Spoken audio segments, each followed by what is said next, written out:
Hello again in this installment of Spiritual Wisdom. I'm grateful to all of you who follow me here and to have this little community here on YouTube. Giving into religious pressure is easy. It's not nice having religious pressure on you, but it is easy. It's easy to just agree with someone and say, oh yes, I agree, or I'll convert. That's easy because you're agreeing to someone's putting fear on you. Like they're putting their fears, their doubts, or they're using fear as a weapon against you, and it's easy to just agree with someone. That's easy. And a lot of people, this is why we get ex-witches, ex-spiritual people, because a lot of people, like in America, in certain parts of America, it's horrible because you've got Bible Belt states. So like a lot of different, it's like if you're not Christian, people have a very different attitude towards you. It's like if you're Christian, you're one of us, we'll be nice to you, and again, it depends on what type of Christian church or parish you're part of in America as well. But it is hard to, live in America, I would say, as a practitioner. But even in other parts of the world, and even in parts of the UK, there's parts of the UK where, there's a strict sort of religious community. And a lot of people, they were brought up in a strict religious household where, you were taught to live a certain way, you were taught to live by the Protestant rules, or you were taught to live by the Catholic sort of rules. And a lot of people are brought up in that type of environment where they're told what to think, what to believe, and they're told what they should do, and that everyone in the family should walk this path. When you as an individual may feel in your heart and soul that path, what your family follow, is not right for you. You may feel that, but that you may feel that path, what you're walking, is right for you, but every day that's why there's a lot of witches in the broom closet, or like spiritual people in the broom closet, because they know their family would give them pressure, wouldn't accept them.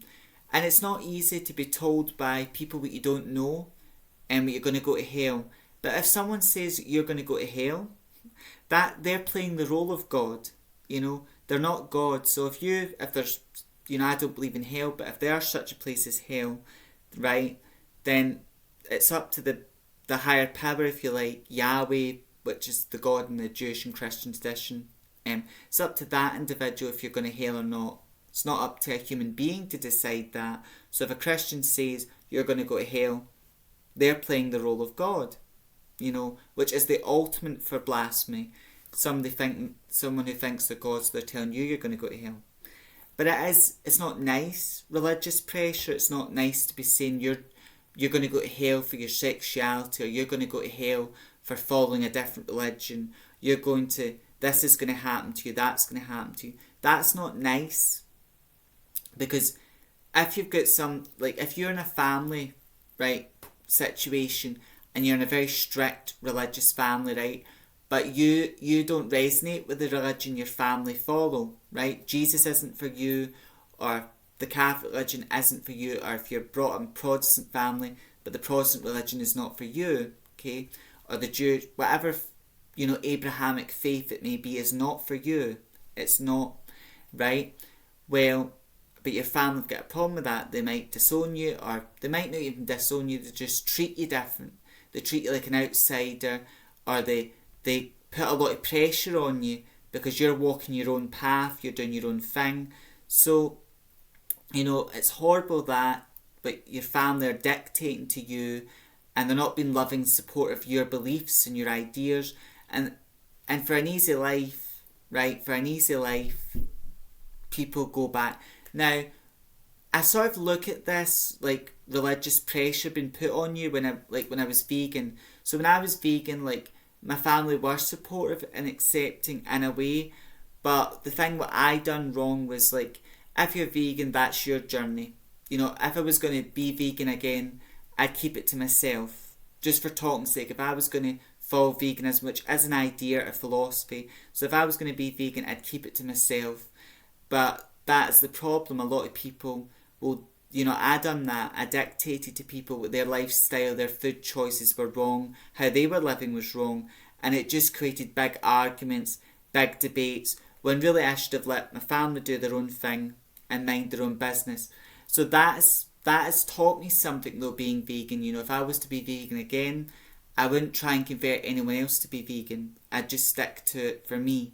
So that was a lesson, but I did find that being vegan didn't work for me. That was very restrictive. But at the end of the day, being vegan did teach me a lot of lessons. But that is the lesson there, that you shouldn't put pressure on other people. You shouldn't force your beliefs on other people. I learnt that the hard way. But a lot of people, they don't want a big debate. So it's like, if you're the only witch in the family, or you're the only spiritual or pagan person in the family, it's like if your family are not loving and supportive, they give you a lot of pressure. They say you're going to go to hell, repent, God will forgive you and repent, and God, you need to stop this witchcraft, carry on, God will save your soul, and all this nonsense. That is it is hard religious pressure, but it's for an easy life. A lot of people just agree with their family. One person that comes to mind that's done this is Doreen Virtue. One person that comes to mind what's done this. Now, Doreen Virtue, the old Doreen Virtue was great because she was writing a lot of spiritual books, she was speaking her truth, she was inspiring a lot of spiritual and psychic people, she made a lot of spiritual friends, and she made a lot of money doing what she loved and doing what she's good at. And she made a lot of beautiful oracle decks, and I've got some of them, but she did have religious trauma, and therefore she had religious trauma, and I feel she got out of religious trauma because the religion she was brought up was not for her, right? But for whatever reason, maybe family pressure, societal pressure, for whatever reason, she chose to go back to, Jesus and back to the Christian way of thinking. Now, that'd be alright if she'd done that because she wanted to do that, but she'd done it out of fear and for an easy life. So it's easy, right? It's easy to just agree with someone. It's harder to walk your own path in life. So much harder. It's like, an example of this would be like when in this country, in Scotland, when we had the Scottish independence debate, a lot of Scottish people were for it. I would say on paper, maybe I'd be looked at as a British citizen or Scottish, whatever, but I look at myself as a spiritual and an earthling, which we all are, spiritual beings and earthlings. But at the end of the day, I was not for Scottish independence. But if you're in a big group, or if your full family were all for something, and you're the odd one out, it's easy to just agree with the masses. Or if you're part of a big crowd, it's easy to agree with someone. It's much harder to disagree with someone. And, you don't want a debate with someone, but you might have to get in a debate. And sometimes you just have to say to someone, that's my beliefs, that's what I think, and I don't see things the way you do. You're entitled to see things the way you do, but I don't. And it's learning the art of agree to disagree, which is a hard art, and walking your path in life. So being a witch, which I am, I'm lucky with my family are very supportive, very accepting, because there were times in life where I did follow the Catholic religion, but as time went on, it just didn't feel like the right fit for me. And my family were very supportive, very understanding.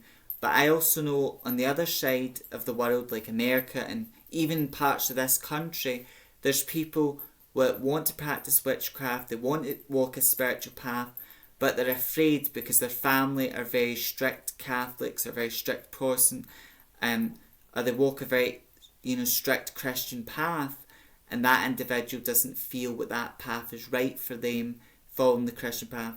But it's just easy. Rather than getting into a big debate, it's just easy to do what everyone else is doing. It's just easy to follow the sheep, And as human beings, we have that herd mentality. We don't want to be the odd one out. We don't want to be the odd one out. So, for example, the old saying is, don't follow the sheep. But a lot of people, they do that. They keep up with the Joneses. So if you've got all the sheep here wearing crucifixes and worshipping Jesus, that's all well and good if that's what those individuals want to do. But then you might have an individual that's walking their own path, with sort of a wolf doing their own thing, or a fox, because foxes are very independent animals, or a cat even. So you've got the cat that's doing its own thing, it's a free spirit, walking its own path, which is hard because you live in a world full of people who want to copy each other. And the way the world's going, we live in a world full of clones, where everyone wants to look like everyone else, or people want to look like a celebrity, and people don't want to look the way they truly are. And it's harder to actually speak your truth and actually follow a path that makes sense to you. It's so much harder. And a lot of people, they have religious trauma, but if you're on a witchcraft path or journey, it's so important to, if you're in a spiritual path or you're looking into practicing witchcraft, it's so important to look at, do you have any religious trauma? Do you have any religious trauma, any thoughts that are not your own? It's so important to look at that and let go of religious trauma. And that's a process in art. But it's so easy to just follow the masses. It's so easy to do that. It's harder to speak your truth, and it's harder to walk your own path in life. Because a lot of people, they don't want to feel alone, And if you're, I'm a solitary witch, so I practice witchcraft alone. I've met other witches, other practitioners, but they're also solitary. Some practitioners are solitary, but they also work with a coven as well. But, we're all solitary at one point or another. But I am a solitary witch. I'm not part of a coven or anything like that. But I'm okay being a solitary witch. But a lot of people, they want community, and it's easier to go to a certain path that has all the supposed answers, or just follow what your family are doing. So much easier. And then you're avoiding debates and arguments, and no one really wants to argue or debate with their family. But when you're walking your own path, you're going to get into arguments, debates as well. So anything that's hard in life, it's worthwhile. Anything rewarding in life, anything magical, transforming, it's difficult, but it's rewarding because it's difficult. It's just easy to follow the religion of your family. Or if the full world was Christian, just for talking's sake, if the full world was Christian, right, it'd be easy to follow what everyone else is doing. Much harder to walk your own path and follow your own beliefs and values. Much harder, but rewarding. As always, this is me sharing some knowledge with you, giving you my thoughts, my messages, and giving you the wisdom. So until next time, stay safe, stay magical, stay wise and witchy. Blessed be.